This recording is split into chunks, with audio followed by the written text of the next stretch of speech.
UVA is truly a magical place, founded by the great Dr. Dre and Ice Cube. I'm being told no, that is NWA, not UVA.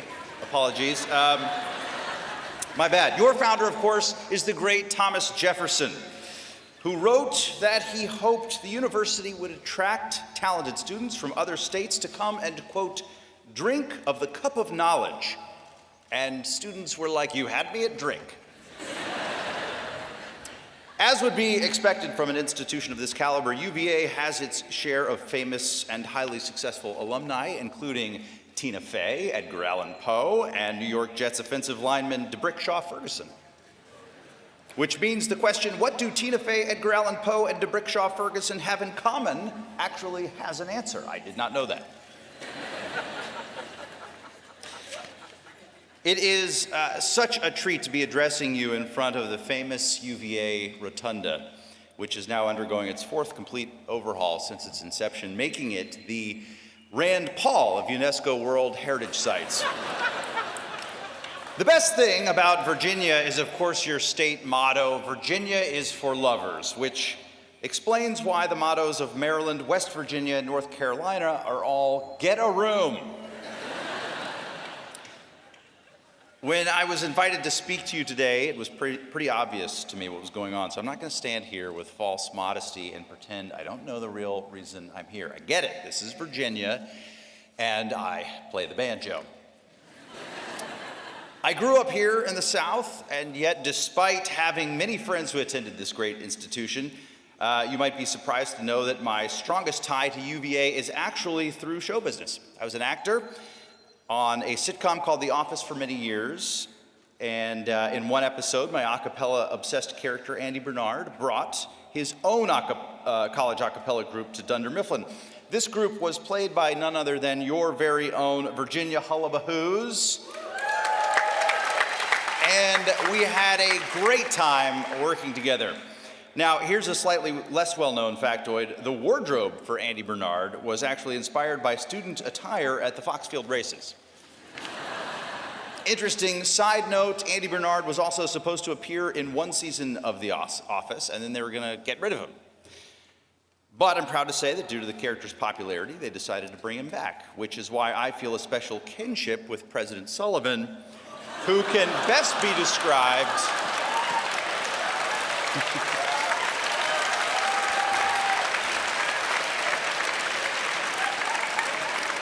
I think we can all agree President Sullivan can best be described as the Andy Bernard of UVA. Although I will point out Andy Bernard was eventually canceled along with the rest of the show, so don't get too cocky. I don't know if you're even aware of this, but UVA has had quite an impact on Hollywood recently. It turns out that orange and blue are the new black. And the Virginia ABC officers were the inspirations for the Paul Blart Mall Cop movies.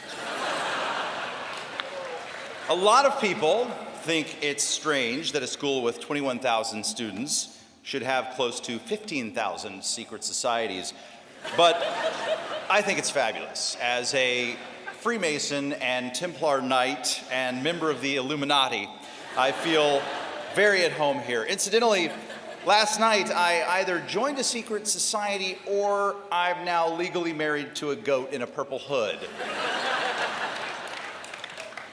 One of my favorite UVA traditions is, of course, streaking, which I learned the hard way does not include attending the Boar's Head Inn Continental Breakfast arbitrarily nude. A mistake I will not be making again. Or will I? Congratulations to the men's soccer team, national champions for the 7th year in a row. A great sports tradition here at UVA. Although, I gotta be honest, I feel like we could work on your mascot a little. You're the Cavaliers, and yet your mascot doesn't have a very Cavalier expression. I mean, you can't expect fans to leap to their feet and cheer when the mascot looks artsy and world-weary, like an emo Captain Morgan living paycheck to paycheck until his jam band makes it big. Tomorrow, having worn the honors of honor whatever the hell that is. You will walk away from this university carrying with you invaluable knowledge, experience, and if you're lucky, the password to your roommate's Netflix account. You will also have your esteemed UVA diploma, which I understand is absurdly large, 1.5 by 2 feet to be exact. What in God's name are you compensating for? And where will you hang that? It's basically a highway billboard advertising unemployment and crippling student loan debt. The good news is, for those of you who majored in comparative literature, your diploma can also serve as a tent for you to live under.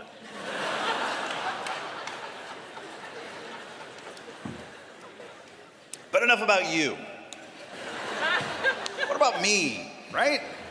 Why am I here? Well, I'm speaking to you today because I'm a very brilliant and important person. How do I know this? Well, because I'm a celebrity. And celebrities are, by definition, brilliant and important, according to my agent. And, of course, also deeply humble, according to my publicist. But I'd like to set the record straight because I feel that celebrities are often misunderstood. For example, people often try to define me as callous and pampered, living in a bubble. I am very resentful of this because I'm actually extremely grounded, which is why I have my vast legal team crush every last person who would say otherwise. The simple truth is that celebrities are people too. I have my pants put on me one leg at a time, just like everyone else. And I deal with my feelings the same way you do, by burying them deep inside under gallons of Ben & Jerry's while scrolling through Netflix titles, never quite committing to watching anything. Those are some ways people try to define me. Here are some ways that people are trying to define you. You are millennials, which is the biggest generation in US history. I thought it was hard for me to find a job. It's gonna be like the Hunger Games out there for you guys. They say millennials are uninterested in the burden of ownership and prefer to be part of the sharing economy, that you're exercising more, eating right, and using apps and data to track your health. They say you use built-in sonar to see in the dark, and that your wings have tiny glands that produce a tawny, almost tobacco-like musk when you're frightened. Some of these labels might fit, others seem like they might apply more to bats. The last one in particular. But at best, these generation descriptors are just an absurd reduction. So take note. As you go out in the world, you'll find that people are always quick to define you, to pigeonhole you, to whittle you down to their preconceived notions. Which brings me to my point. Never let others define you. Define yourselves. In 1997, Apple Computers was seen as well past its peak, and the prognosis was dire. In October of that year, Dell Computer CEO Michael Dell was asked, "What would you do if you were Steve Jobs?" He said, "What would I do? I'd shut Apple down and give the money back to the shareholders." Well, do me a favor, reach into your pocket, take out your Dell phones and tweet that. In 1991, I was applying to colleges, and my father suggested Vanderbilt. After all, he had gone there, so had my mom. It's a great school. And maybe after that, I could go to law school, just like he did, and then join a law firm in Atlanta. Wouldn't that be great? Well, no, not really. Because my idea of being a lawyer is being in a John Grisham movie. This was a major crossroads for me, a moment where I needed to define myself, and thank God I did. I decided to attend a small artsy school, Oberlin College in Ohio, where I joined up with some bluegrass pickers and some improv comedy nerds, and those two things have shaped my life more than just about anything else. In 2008, I had spent close to 5 wonderful years on The Daily Show as a fake news correspondent. I wanted to act more, to do other things, but the TV community had already defined me. He's not an actor, he just does fake news. So I threw myself into a short film a friend was putting together, and we worked our asses off on it. When that film landed on the Office showrunner Greg Daniels' desk, he saw me on my terms, and suddenly I was in consideration for one of my favorite TV shows. Now, I know the UVA community has some experience with being defined by outsiders. It has been said that a rolling stone gathers no moss. I would add that sometimes a rolling stone also gathers no verifiable facts or even the tiniest morsels of journalistic integrity.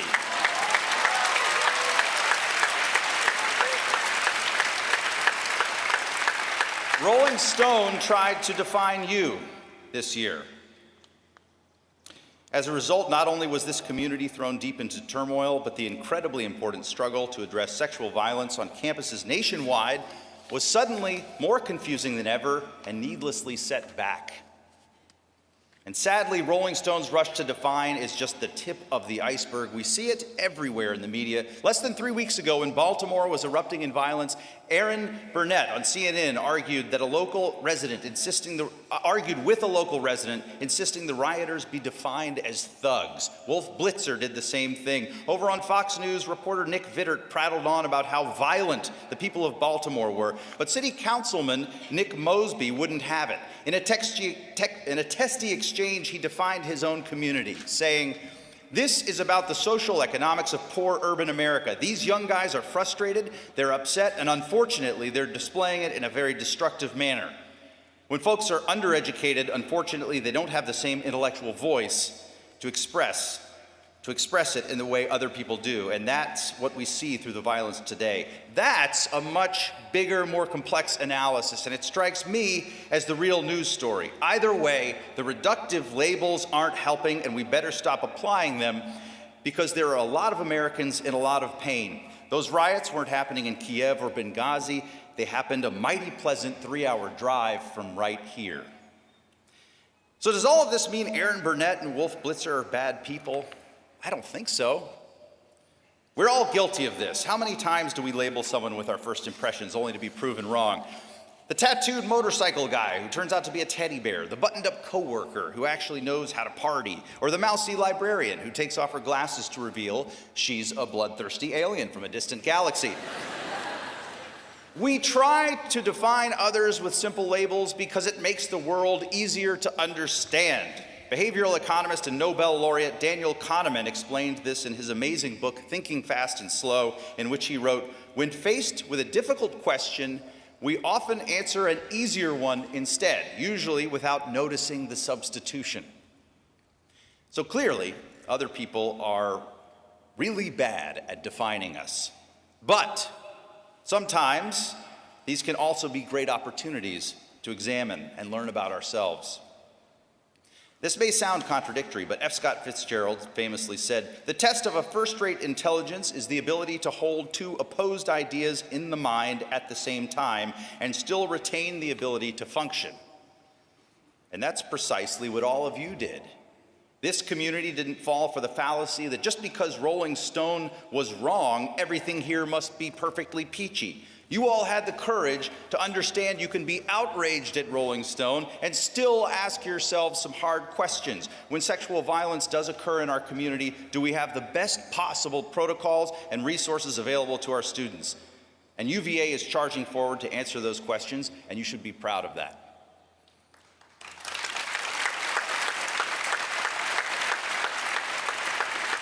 Questioning something doesn't mean you repudiate it. To the contrary, we should question most the ideas and institutions we cherish most. We can question a sitting president without disrespecting the office. We can question our foreign policy while still supporting our troops. We can celebrate the honor and courage of our dedicated police while questioning some of their tactics. And of course, we can love our parents and respect their desires while charting our own courses. Sorry, moms and dads, but maybe that's a good one for you to hear too. It doesn't matter where you fall on the ideological spectrum. What matters is that you approach the world with humility, intellectual honesty, and an ongoing effort to understand the whole picture. If you need any more reason to be humble, there's a terrifying new study out by Yale law professor Dan Kahan and his colleagues that paints a very scary picture of how our minds work. I suggest looking it up, but the gist of it is that very smart people are confounded by very simple math problems when the results of the math problem challenge their politics. In other words, our beliefs make us irrational. Many of our most brilliant thinkers have had shocking blind spots, spaces where they chose to ignore what was right in front of them. Our founding fathers were obsessed with liberty, and yet, at the same time, they owned slaves. We can marvel at how blind they were, but maybe we should also ask ourselves, Where are our blind spots today? Which of our positions will look equally absurd to generations to come? What are we rationalizing or refusing to see? In You Are Not So Smart, author David McRaney points out, there is a growing body of work coming out of psychology and cognitive science that says you have no clue why you act the way you do, choose the things you choose, or think the thoughts you think. That is terrifying. Apparently, we fight to stay idiots because the more we know and understand, the more we realize the world is just a confounding, infuriating place. So what now? Do we give up? Give in to nihilistic defeatism, just throw our hands up and say, oh, well, I guess I'm an idiot and the world's a mess. Time for some Ben & Jerry's and Netflix. Hell no. Realize that this is a wonderful gift of greater self-awareness and self-knowledge. It's not depressing, it's liberating. Pain, suffering, and ignorance make no sense, but guess what? Neither do beauty, compassion, and love. They're two halves of the same pomegranate, and whichever side you decide to chomp down on will define who you are. Remember what F. Scott Fitzgerald said? Whoa. Apparently Georgia Tech doesn't like this speech.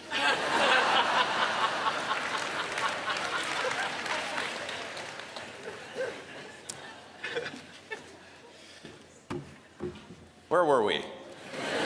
God, it was really building momentum, wasn't it? Oh yes, the pomegranate.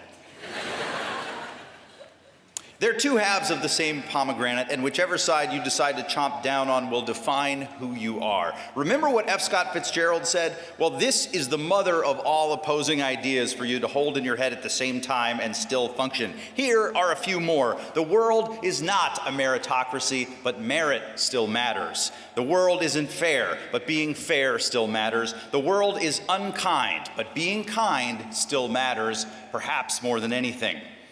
We can't eliminate human nature from humanity, so we must embrace it. Accept ourselves, the good, the bad, our brilliance, and our ignorance, and simply strive to improve. David Brooks, in a wonderful New York Times column titled The Moral Bucket List, referred to this process as stumbling. He said, the stumbler doesn't build her life by being better than others, but by being better than she used to be. Ernest Hemingway put it another way. There is nothing noble in being superior to your fellow men. True nobility lies in being superior to your former self. Even Matthew McConaughey weighed in on this. In his Oscar-accepted speech for Dallas Buyers Club, he said, a person came to me and said, who's your hero? And I said, it's me in 10 years. Now, the media had a field day with this. They said, he's his own hero, what a narcissist. But that's way off base. That's actually a beautiful idea. He was defining who he wanted to be and then chasing after it.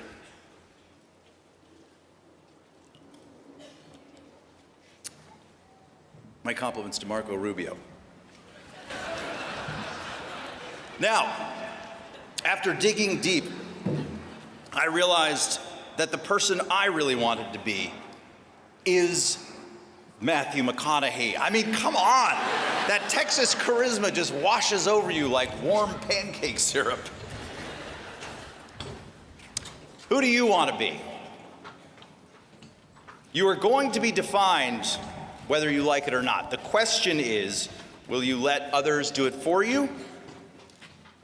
Or will you define yourselves? And remember, you can't just define yourselves with words. You can't write it in a journal or say it out loud. I am a wonderful person with exceptional character and a vaguely British accent. No, that does not cut it.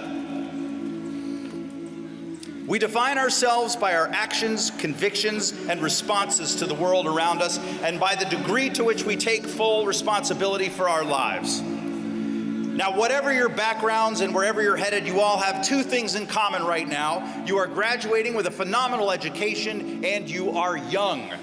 These two things combined give you immense power. They say with great power comes great responsibility. Not true. Responsibility is entirely optional. You can coast if you want to, but don't you dare coast. Ladies and gentlemen of the University of Virginia class of 2015, each and every one of you has a vibrant, courageous soul and a depth of power, creativity, and wisdom you are only just beginning to tap into. That is your light. It is the light within you, and you have to let it shine, because when you do, I promise, it will illuminate you, your family, your friends, your community, your country, and the entire world. Don't let that light die. Every day, wake up and say to yourself, this little light of mine, I'm gonna let it shine. This little light of mine, I'm gonna let it shine. This little light of mine, I'm gonna let it shine. Whoa, this little light of mine, I'm gonna let it shine. This little light of mine, I'm gonna let it shine, let it shine, let it shine, let it shine. Everywhere I go, I'm gonna let it shine. Whoa, everywhere I go, I'm gonna let it shine. Everywhere I go, I'm gonna let it shine, let it shine, let it shine, let it shine. This little light of mine, I'm gonna let it shine. Whoa, this little light of mine, I'm gonna let it shine. This little light of mine, I'm gonna let it shine, let it shine, let it shine, let it shine. I'm gonna let it